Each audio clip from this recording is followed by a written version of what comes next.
여기에는 유기체적 세계관이 잠복해 있는데 민속적인, 철학적인, 인류학적인 완벽한 재료로 국제적인 책입니다. 일연선사가 쓴 삼국유사는 고대인의 삶의 원형과 본질이 살아있는 문화 콘텐츠의 원류이자 보고다.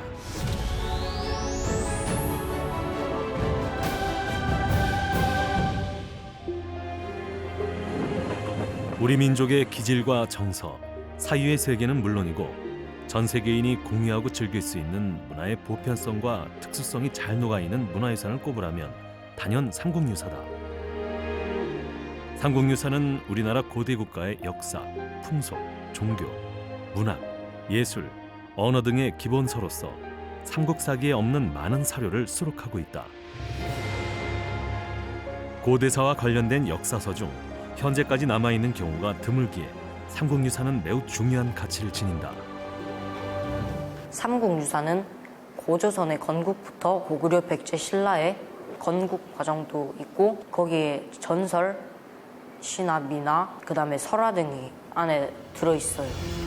신라, 고구려, 백제뿐 아니라 단군과 기자 등 고대 역사에 대한 기록을 문화유산으로 남긴 인물은 고려 최고의 국존, 보각국사 일연이다. 예정의 참다운 향기 하늘까지 피어올라 삼천 대천 세계까지 국존의 자리를 뒤로하고 인각사에서 지필에 몰두한 일연선사는 삼국유사를 통해 당시 몽골의 침략과 원의 간섭으로 힘겨워하던 고려 사람들을 위로하고 민족의 정신력을 하나로 모으고자 했다. 삼국유사는 고대사 중 정사에는 없는 고조선에서부터 고대 삼국과 가락국, 후삼국에 관한 유문과 일사를 바탕으로 쓴 역사서로 고려 충렬왕 7년 1281년에 편찬됐다고 한다.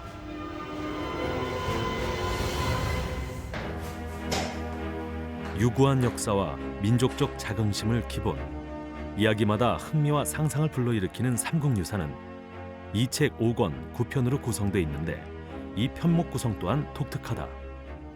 하나의 주제를 놓고 이련 스님이 그 수집한 그 자료에 실려 있는 내용들을 쭉 소개하는 그런 형식으로 책이 구성되어 있습니다. 국보로 승격된 삼국유사 80본은 현존하는 가장 오래된 조선 초기 판본으로 일그러진 글자나 오탈자가 거의 없고 인쇄 상태가 선명한 희귀본이다. 80본 삼국유사는 다른 곳에서 전하지 않는 삼국유사의 제일 앞부분 이 왕력편을 포함하고 있습니다. 이건 조선 초기 삼국유사 다른 책들에서는 볼 수 없는 내용이거든요. 곰과 호랑이가 사람이 되기를 원했다. 또 그 중에 곰이 사람이 되었다. 그 사람이 환웅과 결혼을 해서 단군을 낳았다. 이런 이야기의 구조는 중국에도 많은 건국신화가 있지만 비슷한 것 같으면서도 우리만의 특징을 갖추고 있는 것들을 일일이 뽑아내서 건국신화로 자료를 정리했던 것. 이것이 삼국유사에 실려있는 우리 건국신화의 특징이라고 할 수 있습니다. 80본은 삼국유사 임신본 중 판독이 어려운 글자를 보완하고 현존하지 않는 인용 문헌을 확인할 수 있어 가치가 높다. 삼국사기 연표와 다른 점은 역대 왕의 출생과 치세를 비롯해 주요한 역사적 사실 등을 기록하고 저자의 의견도 덧붙였다는 점이다.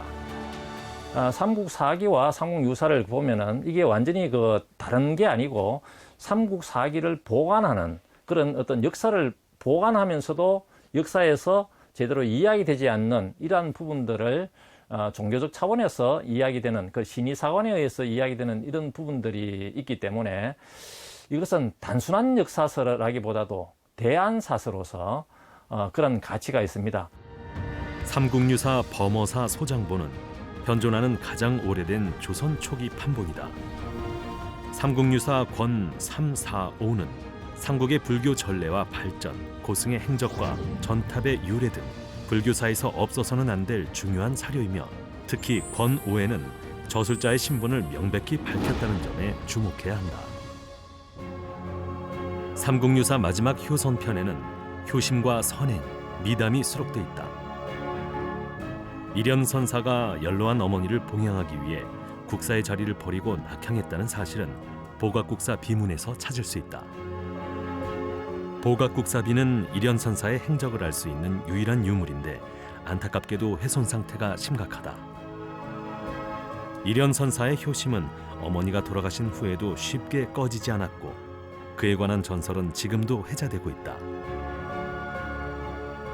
내가 몇 자리 이제 당신이 돌아가시고 나면은 화장해서 부도 쓸 자리를 둥둥이 마을에다가 이제 거기다 점지해 뒀으니 그다가 이제 당신의 이제 사리탑을 쓰게 하죠. 그래서 저녁에 인각사에 불을 켜면은 그 불빛이 이런 스님의 부도탑에 빛이 비치가지고 그리고 그 빛이 또 어머니에게 이렇게 비친다. 그렇게 옛날에는 그래서 불빛이 삼각형으로 서로 교환을 했다는 이런 전설이 더 있습니다.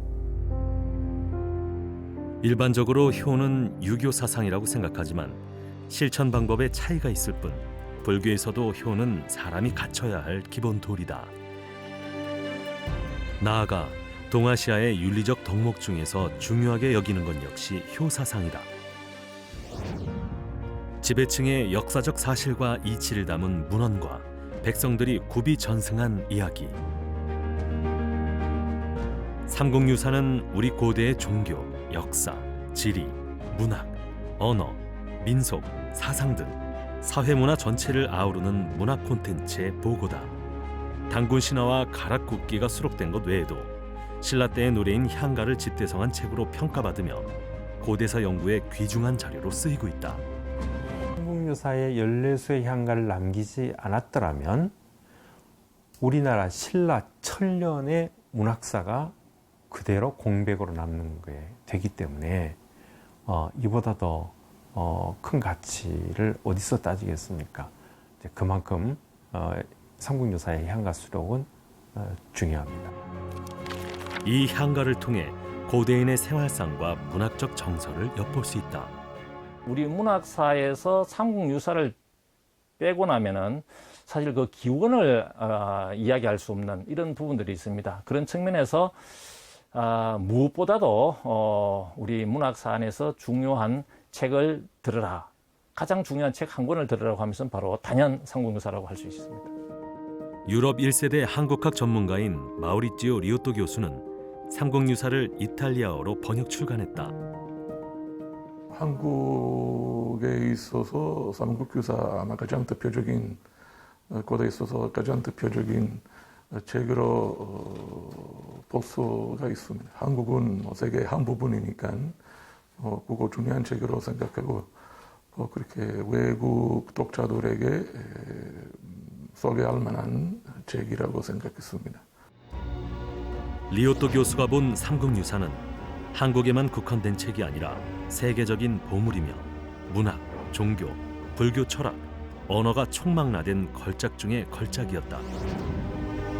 삼국유사는 신분 고하를 막론하고 대등하게 이야기의 주인공이 된다는 점에서 시대를 앞선 고전이다. 대립과 갈등, 분열을 일삼는 지배층의 정치와 종교의 허울을 벗어내고 평등과 화합을 추구하는 민중의 노래와 이야기를 여과 없이 펼쳐 보였다. 삼국유사는 이 고대 동아시아의 이 문화를 이해하는데 없어서는 안 될 자료이고 또 한국의 고대 문화를 이해하는데 가장 필수적인 그 자료가 되는 거고. 삼국유사는 고대인의 삶이 녹아있는 사유의 원천이자 오늘날에도 소통 가능한 창작의 화수분이다. 우리의 이해일 뿐만 아니라 전 세계적으로도 고전 가운데 인류에게 오늘날 큰 영향을 미치는 고전들은 다 삼국유사와 같습니다. 고대 문화의 시원과 원형이 담긴 삼국유사는 자긍심을 주는 찬란한 문화유산이며 그 어떤 분야에서도 빛을 발할 수 있는 최상의 문화 콘텐츠다.